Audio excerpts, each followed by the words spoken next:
What's up guys, today I'm going to be showing you how to make a part inserter via a GUI, so let's get started. So first we're going to design our GUI, and so we're going to go into Start GUI, Screen GUI, then we'll do a text button, and yeah.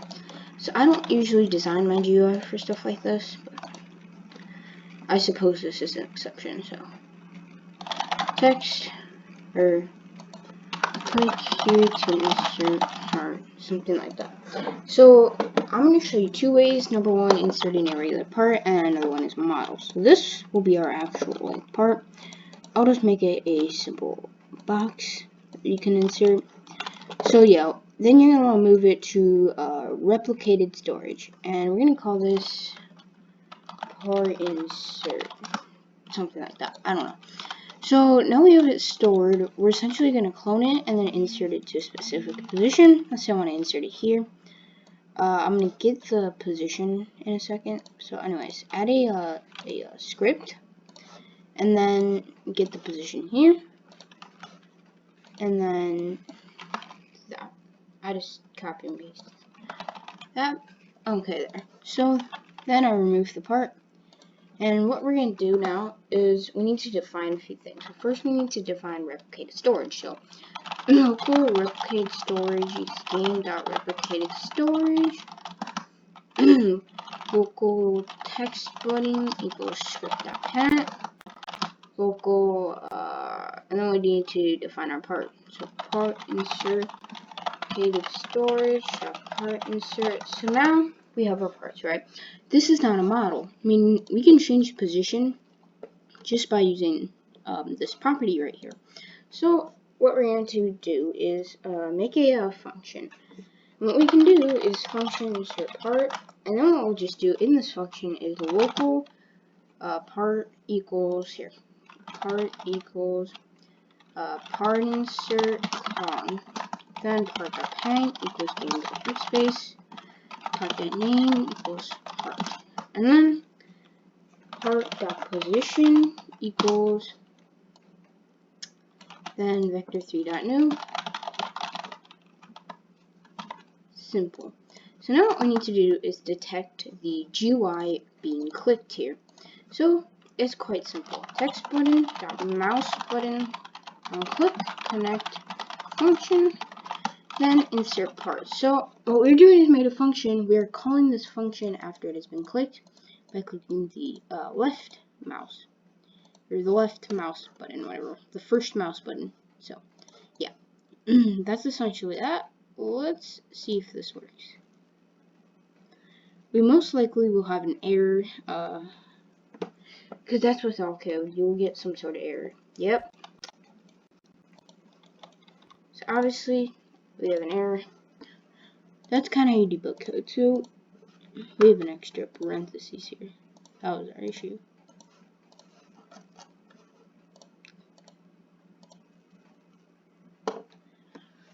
Okay. There we go, and the brick has been inserted, as you can see. It's named part, parent workspace, and you can see the replicated storage still has the part insert. And you can see, you can just do that, and it falls down. So it's kind of fun to play with, I suppose. Like, watch.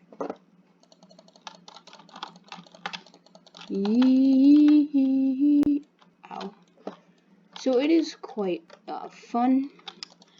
So anyways, now I'm going to show you how to do a model. So we're going to go ahead and model these two parts. Group them. So we're going to group these parts. So we have our model, right? So first thing you need to do is set your primary part. And you can do this this will basically be your primary part that moves the entire model, okay?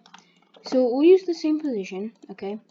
And instead of this, we're gonna make another UI. It's gonna be called text button model button or something. Button, and then we'll just put it here. Click to insert. Okay. Click to insert model. Click to insert model. Okay. Okay. So now we have our model, right? we're going to use something called set primary part C-frame. So here, let me just make a script real quick. So we're going to define a few things that are in our previous script. You can just copy and paste them, like these two things. Copy and paste these two things, and then local model button equals script.parent. Local model equals game, and then we need to put the model in replicate storage. Equals replicated storage model, and then what we can do is function model. You don't have to do a function, but I find it much easier and much more organized. So, anyways, what we'll do is the same thing. Local model equals model clone. Model.parent equals game.workspace. Model.name equals model. Then what we'll do is model set primary part C-frame. C-frame new. Then we just put the position in, and all will be well. So obviously we need to call the function, correct? So mod mode button, I need to call this model button.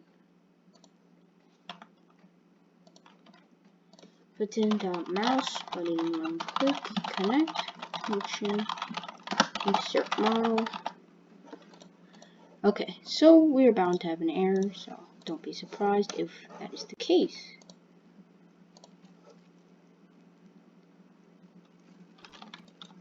Click to insert model. As you can see, it has inserted a model, and you can just play around with this, I suppose.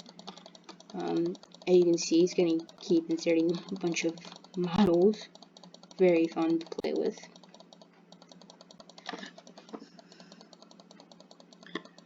So basically what we'll do is when the part moves position, the primary part is basically the C-frame of the part, okay? So it will move the rest of the part with it. And as you can see, this is quite fun. So that's kind of that. And let's say you want it to move a bit up. So we could do plus vector 3.new 000 and just that. Now this might actually error. This might not be the best way. Instead, you could just move you could have an invisible brick mark the position, and it'll be that. A lot of error for this one. Obviously, as you can see, it works, but it doesn't insert up because it just does not work with C-frame quite obviously. So what we can do is instead, we can move it up. C-frame.new 0, and that should work. And if not, obviously I'm just playing around at this point. Yeah. So because it's anchored, it's gonna do that. So let's say I actually anchored both of these, all this.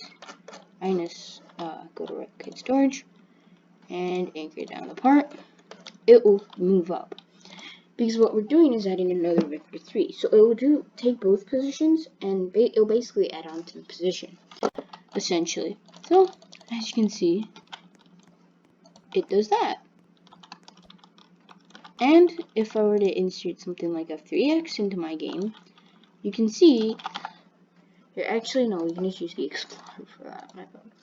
But we can see that it will duplicate. It will basically be a part inside a part. Because, yeah. So click to insert model, and let's say I insert it twice. We'll have 3 models. So if I look here and I move it, voila, right? So you could use this for a variety of things, like building or something. Like let's say you wanted to build or make like a build type of thing, you could do that. Position, things like that. But now, what I'm gonna do is we could set other properties. Obviously, like we could do like position. We could do a lot of things with properties in terms of this script over here. So yeah, that's it for today's video. Obviously a short one. Yeah, so see you next time.